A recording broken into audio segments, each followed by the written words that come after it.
ஜீவசாந்தி அறக்கட்டளையினர் சார்பாக தமிழ்நாடு சிறுபான்மை ஆணையத்தின் உறுப்பினர் முகமது ரஃபீக்கிற்கு கோவையில் நடைபெற்ற பாராட்டு விழாவில் பல்வேறு அமைப்பினர் சமூக ஆர்வலர்கள் கலந்து கொண்டு அவருக்கு சால்வை அணிவித்து வாழ்த்துக்களை தெரிவித்தனர்.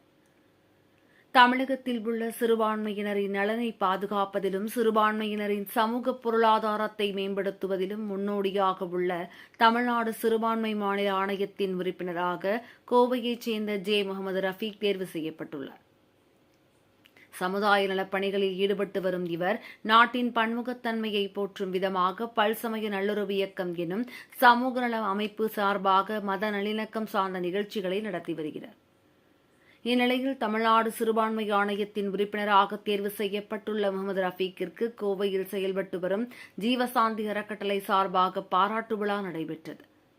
ஜீவசாந்தி அறக்கட்டளையினர் ஒருங்கிணைத்த இந்த விழாவில் பல்வேறு அரசியல் கட்சி தலைவர்கள், தன்னார்வ அமைப்பினர், சமூக ஆர்வலர்கள் என பலர் கலந்து கொண்டு முகமது ரஃபீக்கிற்கு பொன்னாடைகள் அணிவித்து தங்களது வாழ்த்துக்களை பதிவு செய்தனர். விழாவில் தலைமையுரையாற்றிய சிறுபான்மை ஆணையத்தின் உறுப்பினர் முகமது ரஃபி 2005ஆம் ஆண்டு முதல் சமூக நலப் பணியில் தம்மை முழுமையாக அர்ப்பணித்திருப்பதாக கூறிய அவர், பிறருக்கு உதவி செய்தால் மட்டுமே மகிழ்ச்சியும் நிம்மதியும் நிலைத்திருக்கும் என கூறினார். இளம் தலைமுறையினர் ஒழுக்கமான கல்வி மற்றும் உயர்ந்த பண்புகளை கற்றுக்கொள்ள வேண்டும் என குறிப்பிட்ட அவர், சமுதாய பணிகளில் அதிகம் அக்கறை செலுத்த வேண்டும் என கேட்டுக் கொண்டார்.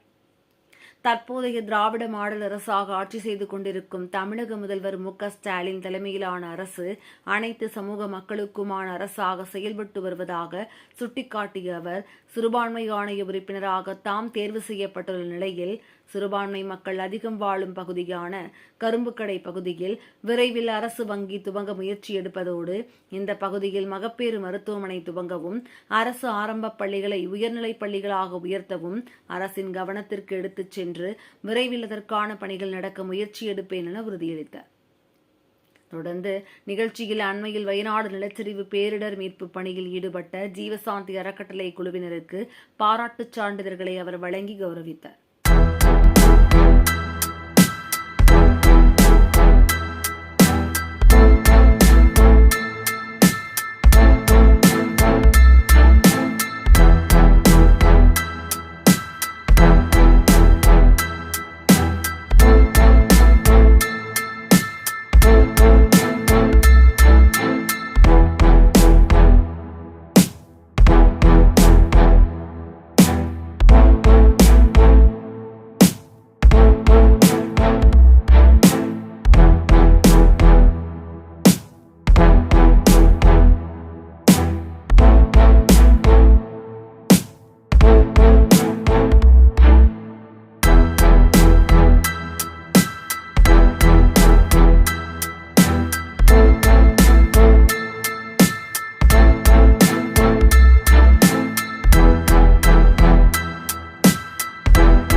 ஜீவசாந்தி அறக்கட்டளை இங்கு மிக சிறப்பான முறையில் கடந்த 20 நாட்களாக என்னிடத்தில் உங்களுக்கு ஒரு பாராட்டு விழா நடத்த வேண்டும் என்று கேட்டுக்கொண்டே இருந்தார்கள். தயவு செய்து எனக்கு பாராட்டு விழா நடத்த வேண்டாம் என்றுதான் தொடர்ந்து வலியுறுத்தி வந்தேன். இருந்தாலும் ஜீவசாந்தி இருக்கும் நிர்வாகிகள் அஸ்ரப், சலீம், சகானாஸ் இவர்களெல்லாம் சேர்ந்து கட்டாயம் உங்களுக்கு பாராட்டு விழா நாங்கள் முதலாக நடத்த வேண்டும் என்று கேட்டார்கள். எனக்கு ஒரு பூரிப்பாக இங்கு பார்க்கும்போது ஒரு பூரிப்பு இருக்கிறது, சந்தோஷம் அடைந்தேன்.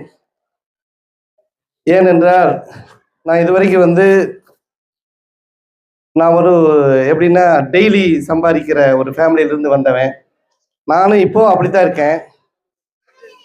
என்னுடைய சமூக சேவை அங்கீகரித்து தான் திராவிட மாடல் ஆட்சியின் தளபதி அவர்கள் 2022 எனக்கு மத நல்லிணக்க விருது கொடுத்தார்கள். இந்த விருதையெல்லாம் நான் எதிர்பார்க்கவும் இல்லை, அரசாங்கத்தை கிட்ட கேட்கவும் இல்லை. 2022 எனக்காக அவங்க யாரோ பரிந்துரை பண்ணி ஒரு அங்கீகாரம் கிடைக்க வேண்டும் என்பதற்காக இந்த விருதை கொடுத்தார்கள். நான் தொடர்ந்து ஒரு 2005 தொடர்ந்து என்னோட பணி என்னன்னு கேட்டீங்கன்னா சமூக பணி தான். எனக்கு இப்போ 50 வயசு ஆயிடுச்சு. எங்க அப்பா ஒரு வார்த்தை எப்பவுமே சொல்லுவார், முதல்ல பேரு சம்பாதிடா, அப்புறம் பணம் சம்பாதிடா அப்படின்பாரு. நான் அந்த பேரை தான் சம்பாதிச்சுட்டு இருக்கிற, பணத்தை இது வரைக்கும் சம்பாதிக்கல. எனக்கு நிம்மதி இருக்க, சந்தோஷமா இருக்கு. இப்பெல்லாம் நீங்க இந்த நிகழ்ச்சியை நடத்தும் போது எனக்கு ஜீவன் நம் நண்பர் அன்பு சகோதரர் விக்கி, நிர்வாகிகள் டிபிஓ ரவிச்சந்திரன் சார், கார்பரேஷன்ல கடந்த 40 ஆண்டு காலமாக மக்கள் பணி செய்தவர், எத்தனை பேர் வந்திருக்கீங்க. உங்க பேரெல்லாம் நம்மளால சொல்ல முடியாது. சொன்னதாக எங்களுடைய பல்சமய நிர்வாகிகள் சாதிக் அவர்கள், பல்சமய நிர்வாகிகள் அத்தனை பேரும் எனக்கு தோளோடு தோல் நின்ற ஒரு 20 ஆண்டு காலமாக என்னுடன் பயணிக்கிறார்கள். எந்த விதமான எதிர்பார்ப்பும் இல்லாமல். இப்போ தொடர்ந்து அந்த பணிகளை நான் ஒரு 50% நான் செஞ்சுட்டு வந்தேன். இப்போ எப்படின்னு கேட்டீங்கன்னா, நீங்க எல்லாம் பாராட்டும் போது நான் தொழிலே பார்க்காத முடியாம நான் 100% அதை நீங்க கட்டாயப்படுத்திருக்கீங்க இந்த பாராட்டு விழா நடத்தி. ஏன்னா எனக்கு 3 குழந்தைங்க இருக்கு, மனைவி இருக்கு, மக்கள் இருக்கு, அதையும் பார்க்கணும். எதுக்காக சொல்றேன்னா, சமூக பணி என்பது ஒரு போதை. அந்த சமூக பணி எப்படின்னா எல்லாருமே எல்லாமே செஞ்சிட முடியாது. இப்போ ஒருத்தர் கோயிலுக்கு செய்வாரு, ஒருத்தர் பள்ளிவாசலுக்கு செய்வாரு. அந்த உணவு அப்படிங்கிறது ஒவ்வொருத்தருக்கு தான் கிடைக்கும். அது மாதிரி உணவு மக்களுக்கு உணவு அளிக்கிறது தான் இன்னைக்கு இறைவனிடத்துல நேரடியா கொண்டு சேர்க்கிறது எதுவா இருந்தாலும் உணவு தான். இந்த நாட்டுல எல்லாருமே எப்படின்னு கேட்டீங்கன்னா, உடனே பணக்காரனாகணும், உடனே எப்படியாவது ஒரு வீடு கட்டணும், பணக்காரனாகணும், கார் வாங்கணும், இப்படியே தான் நம்ம வாழ்க்கை போயிட்டு இருக்கணும். இல்லையோ, நாம எதற்காக பிறந்தோம், எப்படி வாழணுங்கிறது கூட நம்மகிட்ட இன்னும் நம்ம கற்றுக்காம இருக்கிறோம். பணம் இருந்தா நிம்மதியா இருந்துடலாமா, வீடு இருந்தா நிம்மதியா இருந்தாலாமா, சொத்து பூரா இருந்தாலும் நிம்மதியா இருந்தாலுமா, அதெல்லாமே கிடைக்கவே கிடைக்காது. சமூக சேவை ஒண்ணு மட்டும், மற்ற மக்களுக்கு உதவி செஞ்சால் மட்டும்தான் இந்த நம்மளுக்கு ஒரு நிம்மதி கிடைக்கும், ஒரு சந்தோஷம் கிடைக்கும். அதுதான் நான் செஞ்சுட்டு வந்தேன். தொடர்ந்து அது ஜீவசாந்தி எப்பவுமே நான் அவங்கள எப்பவுமே ஊக்குவிச்சுட்டு இருப்பேன். கடந்த ஒரு 15 நாட்களுக்கு முன்னாடியும் கூட நான் வயநாட்டுக்கு அனுப்பிச்சப்போ அந்த கொடியை சுத்தி நான் வச்சேன், துவக்கி வச்சேன். எதுக்காக சொல்றேன்னா, அவங்க ஒரு 15 வருஷமா ஒரு குடும்பமாக இருந்து எத்தனை பேர் மகளிர், எத்தனை பேர் ஆண்கள் அந்த வேலையெல்லாம் விட்டுட்டு அந்த ஆதரவற்ற சடலங்களை எல்லாம் அடக்கம் பண்ணிட்டு நான் தொடர்ந்து அவங்களை எல்லாம் பார்த்துட்டு இருக்கும்போது அவங்களுக்கு ஒரு அங்கீகாரம் கிடைக்கணுங்கிறத என்னோட விருப்பம். அந்த அங்கீகாரம் பெறுவதற்காக நான் தொடர்ந்து உங்களுக்கெல்லாம் நான் முயற்சி செய்வேன் என்பதை இந்த நேரத்தில் தெரிவித்துக் கொள்கிறேன். அதே மாதிரி நாட்டில்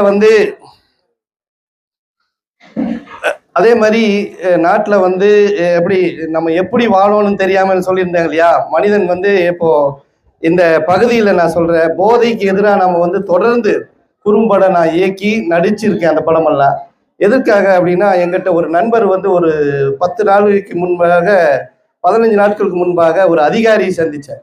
இங்க மாற்று மத சகோதரர் இருக்கீங்க, அதெல்லாம் தப்பா எடுத்துக்க வேண்டாம். எங்கிட்ட கேட்டாரு, ஒரு மாற்று மத சகோதரர், ஒரு அதிகாரி, ஒரு பெரிய ஒரு அதிகாரி எங்கிட்ட கேட்டாரு, இஸ்லாம்னா என்னங்க பாய் அப்படின்னாரு.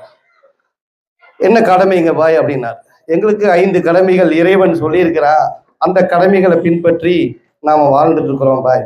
அதெல்லாம் சொல்லாதீங்க பாய், அந்த கடமைகளை வந்து இறைவன் உங்களுக்கு கட்டளை ஆக்கி இருக்கிறான். இஸ்லாமியா பிறந்தவனை ஒருத்தருக்கு வந்து அந்த 5 கடமைகள் கட்டாயம் நீங்க செஞ்சே ஆக வேண்டும். அதுல எந்த மாற்று கருத்து இல்லை. இஸ்லாம் என்றால் என்ன அப்படின்னு சொல்லிட்டு எனக்கு பாடம் எடுத்தார் ஒரு அதிகாரி. எப்படின்னு கேட்டீங்கன்னா, இஸ்லாமியர்கள் கொலை செய்ய மாட்டான், இஸ்லாமியன் அடுத்த ஒரு பொருளை அபகரிக்க மாட்டான், கலப்படம் செய்ய மாட்டான், பொய் சொல்ல மாட்டான், வாக்குறுதி மீற மாட்டான், மோசடி செய்ய மாட்டான், புறம் பேச மாட்டான், பொறாமை கொள்ள மாட்டான், குழப்பம் விளைவிக்க மாட்டான், சாராயம் குடிக்க மாட்டான், சாராயத்தை விற்க மாட்டான், விபச்சாரம் செய்ய மாட்டான், பொய் சொல்லி வியாபாரம் செய்ய மாட்டான். இதெல்லாம் தான்பா இஸ்லாம் உங்களுடைய இறை தூதர் உங்களுக்கு கற்றுக் கொடுத்தது. இது மாதிரி நடந்தாலே உங்களுடைய சமூகம் வந்து முன்னுக்கு வந்துடும் சொன்னார். எனக்கே வந்து கண்ணுல தண்ணி வந்துருச்சு. அந்த மாதிரி நம்ம நடக்கிறோமா, நான் நடக்கிறேன்னா அப்படிங்கிறதே எனக்கு வந்து நானே என்னையவே கேள்வி கேட்கிறேன்.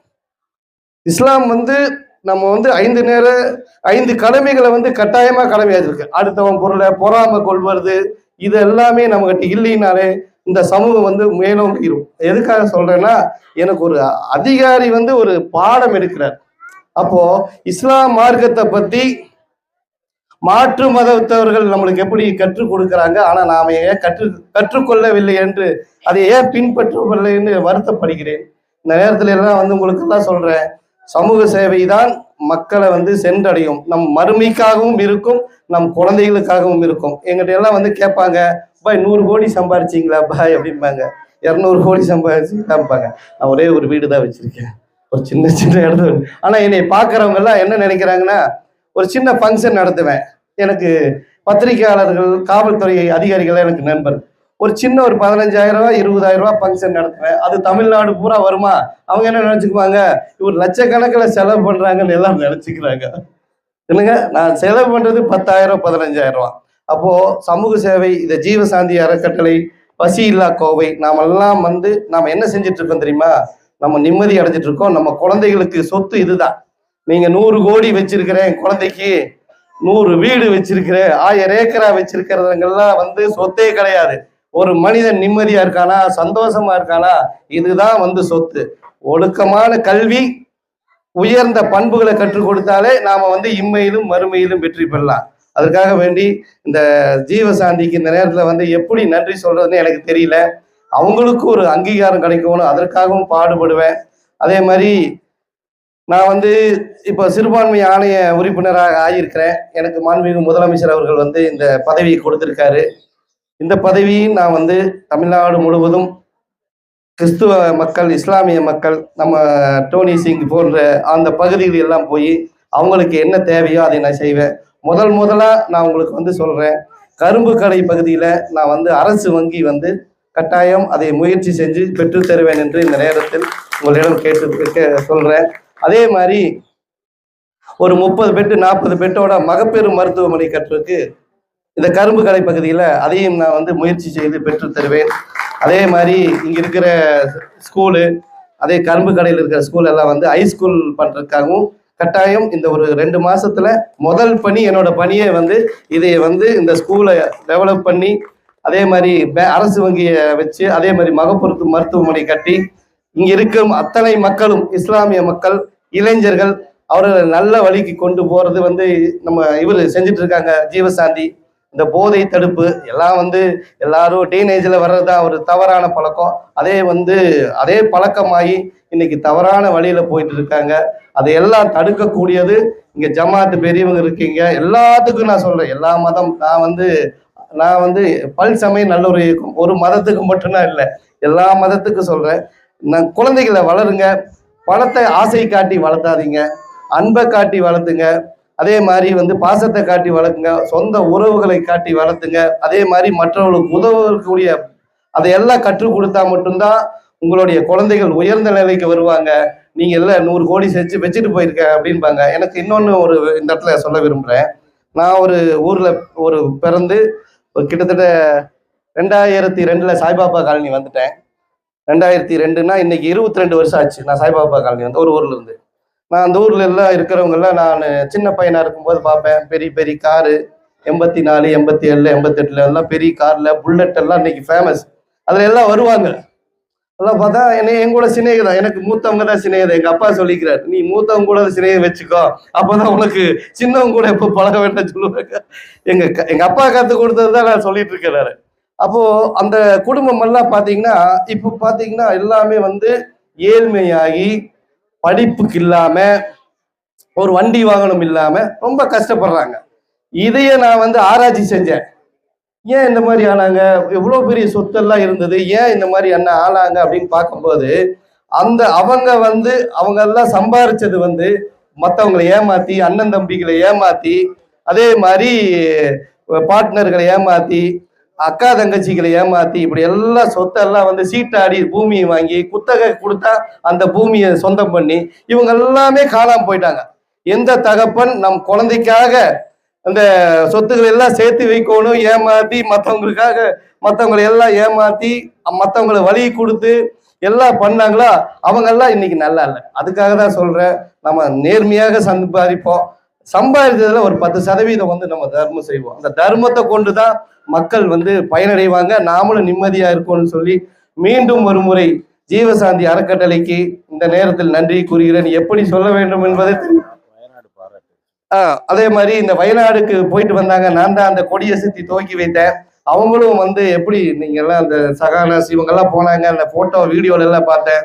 ஒரு பெண்கள் எல்லாரும் போய் சேர்ந்து அங்க நாங்கெல்லாம் போவே மாட்டோம் பாருங்க, அவங்க செய்யற பணியெல்லாம் யாருமே செய்ய முடியாதுங்க. நான் வந்து கொஞ்சம் அடிச்சு ஆக்சிடென்ட் ஆனாலே வந்து கொஞ்சம் ரத்தம் வந்துச்சுனாலே நான் கண்ணை மூடிடுவேன், அந்த மாதிரி போயும். இவங்கெல்லாம் வந்து 4 நாள் 5 நாள் இறந்தவங்களை கொண்டு போய் 10 நாள் இதெல்லாம் கொண்டு போய் அடக்கம் பண்றதுங்கிறது இதுக்கு ஒரு வந்து இறைவன் வந்து பெரிய தாக்கத்தை கொடுத்திருக்கிறார். அவங்களே இறைவன் பொருந்தி கொள்ள வேண்டும். அவங்களுக்கு இந்த நேரத்துல வந்து நன்றியும் பாராட்டையும் எப்பொழுதும் பல்சமய நல்லுறவு இயக்கமும் நானும் எப்பொழுதும் உங்களுக்கு உறுதுணையாக இருப்போம் என்று கூறுகிறேன். அதே மாதிரி உங்களுக்கு வந்து அரசு அங்கீகாரம் எப்பவுமே நம்ம வந்து என்னதான் நம்ம வந்து சமூக பணி செஞ்சாலும் ஒரு அங்கீகாரம் இல்லைன்னா நம்மளுக்கு வந்து ஒரு வருத்தமா தான் தெரியும். கூடிய விரைவில் உங்களுக்கு வந்து அந்த அங்கீகாரம் கிடைக்கும் என்பதை இந்த நேரத்தில் தெரிவித்துக் கொண்டு மீண்டும் அனைவருக்கும் நன்றி கூறி, வாய்ப்பளித்த அனைவருக்கும் நன்றி கூறி விடைபெறுகிறேன். அஸ்ஸலாமு அலைக்கும் வரஹ்மத்துல்லாஹி தஆலா வபரகாத்துஹு.